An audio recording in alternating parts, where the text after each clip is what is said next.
Good evening, everybody, and welcome, and particular welcome to Lord Stephen Greenhalgh, who's with us this evening. Thank you very much, Minister, for joining us this evening. It's a huge honour to have you with us.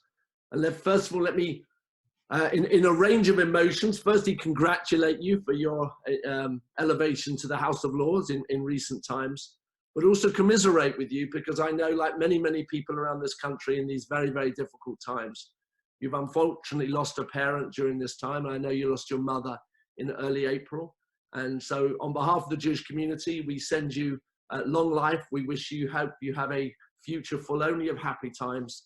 And let me just say that since your appointment at the ministry, the Jewish community has been hugely appreciative of the compassion and the engagement that you've had with the community across the religious spectrum. I know that you've met with representatives from Stamford Hill. I know that you've met with the Chief Rabbi and others. I know that you've met with Rabbi Laura Jana Klausner on behalf of the Reform Movement.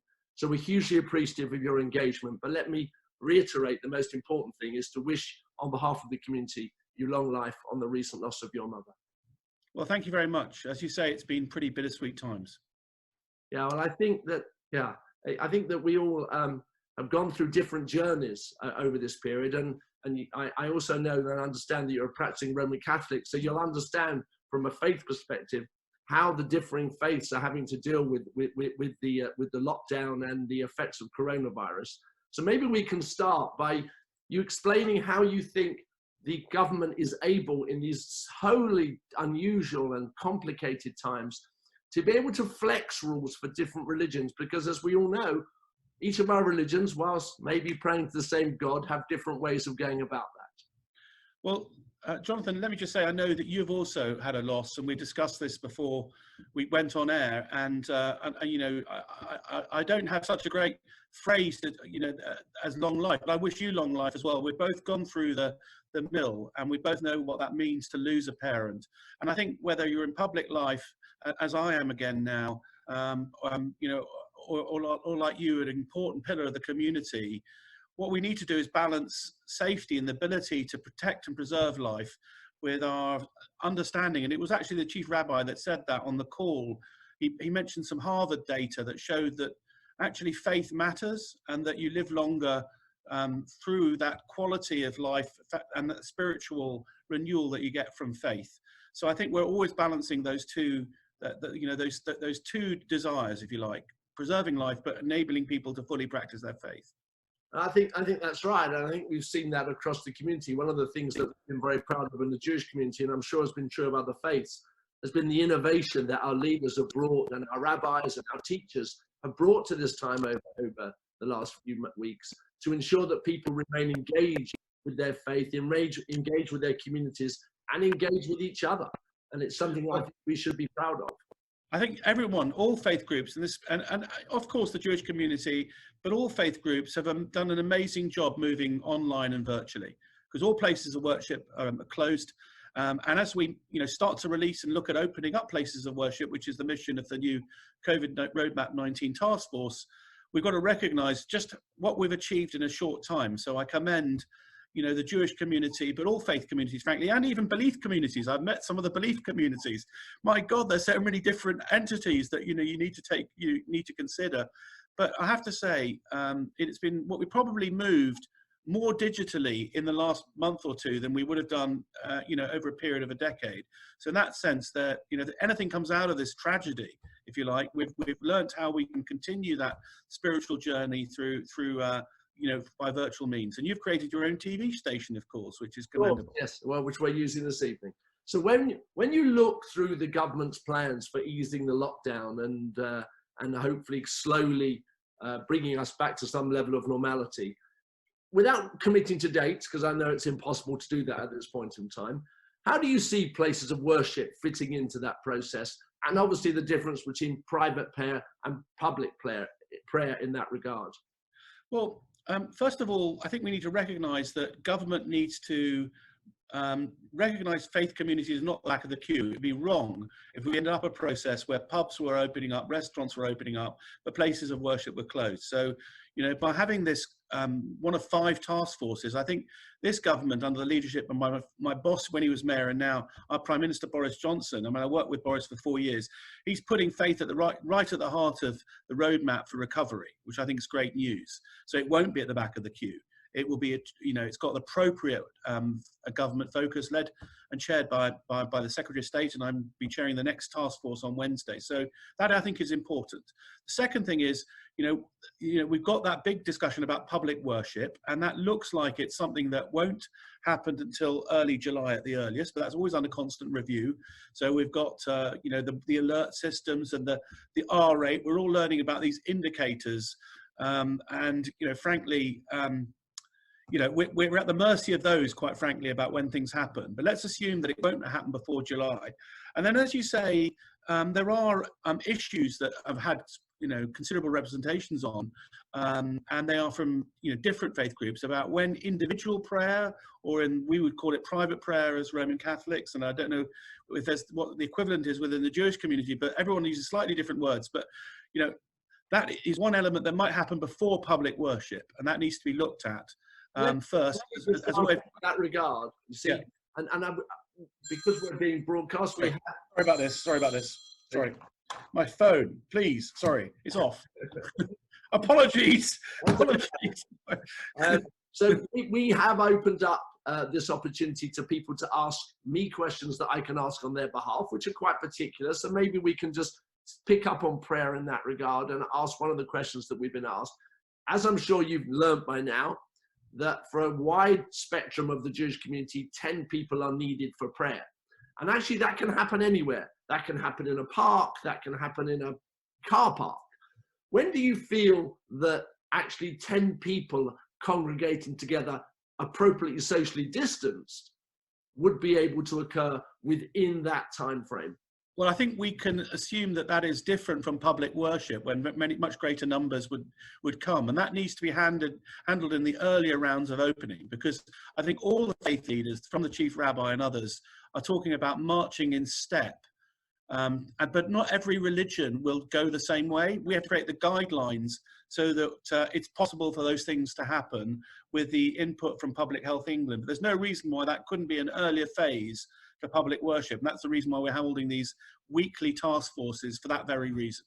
Correct. But I'm not committing to dates on television today. I'm not asking I'm fully respectful of the fact that you won't commit yourself. And by the way, let me just say, because you did mention your boss, both as mayor but as in government, and let me just say that how delighted everybody in the community, and I'm sure everybody in the country, has been to see the Prime Minister's recovery to health, and we wish him success and recovery in that journey. And we also should take the opportunity to wish him Mazel Tov on the birth of his child. So it's worth making both. We should make both those points while we're doing it. Now, in terms, obviously, in schools, obviously there's currently a big debate going on about opening of schools. And you will also know, just like in churches, that many of the synagogues have Sunday schools, weekend schools. And would you see those Sunday schools being able to open at the same time as primary schools? Or is that something which you think goes along with the prayer issues? Well, I think when you get government guidance, it's not making any distinction between secular and religious schooling. What essentially it's doing is providing guidance that will apply to everybody. So I think it's, I think it's very important that that there's that desire to open safely, that they work closely with Public Health England that issue the guidance to ensure that that happens when it's appropriate, when it's safe to do so. That's the advice that I'd give. That's great. And in terms of ways, one of the questions that we've asked, and obviously... By the way, Jonathan, I hasten to add that my son, I've got 3 kids. My 11-year-old is due to go back to school. He doesn't look particularly enthusiastic, to be honest with you. Well, I should add on that point that my 18-year-old, I think, is currently euphoric that he's not having to sit A-levels. So I think with every... my oldest, he's missing his O-level as well, or his GA, whatever they call it now. Yeah. With every cloud, there's a silver lining, you see. So, and in terms of looking for ways for over 70s to socialize within faith communities, that's something which, in terms of this family gathering issues and otherwise, a lot of people are focused on. What are your thoughts about that?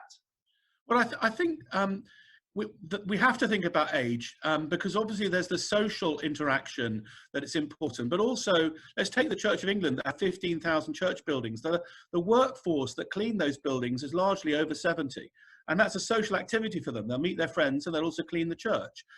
So I think, we're going to have to think about the fact that, we need to think about that age group.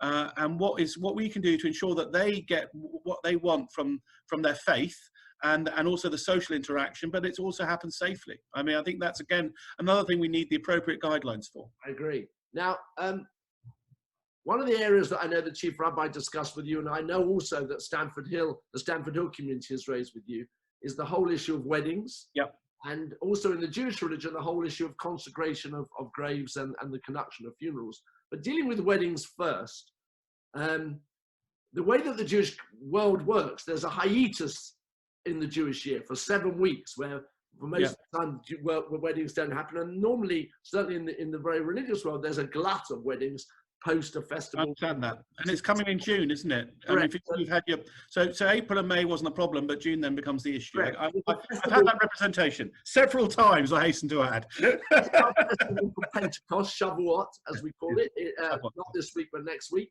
and after that, there's then a real focus on hopefully getting people married. Your thoughts again, please, sir? I'll let you know. I think it's appropriate that we look at the twin issues of what I would call wedding services rather than wedding celebrations. There could be hundreds of people.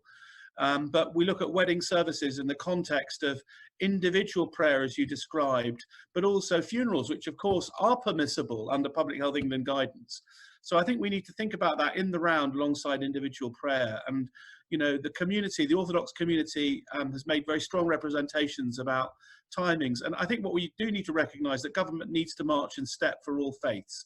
So I think everyone has to make their representation, and we need to see how quickly we can do that and how quickly it is to enable local communities to decide when it's safe to open places of worship for that. Understood, sir. So my final question would be, you've mentioned a few times the task force that you've created across the religions. Perhaps you could just explain to the community who's on that committee, how that task force, how you intend that task force to work going forward, and how representations can be made to the task force. Well, okay. Well, first of all, my private office won't like to hear this, but please make representations directly to myself and or the Secretary of State, Robert Jenrick, because between the two of us are chairing all those meetings. We have obviously a strong secretariat, but all the major faith groups are represented on the task force.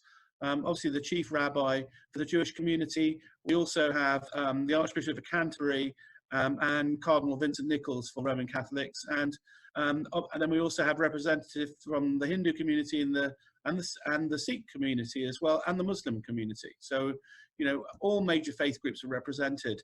The task force runs weekly. We have the first task force on Friday. The next one that I'll be chairing is this coming Wednesday, because the tempo needs to be necessarily very quick.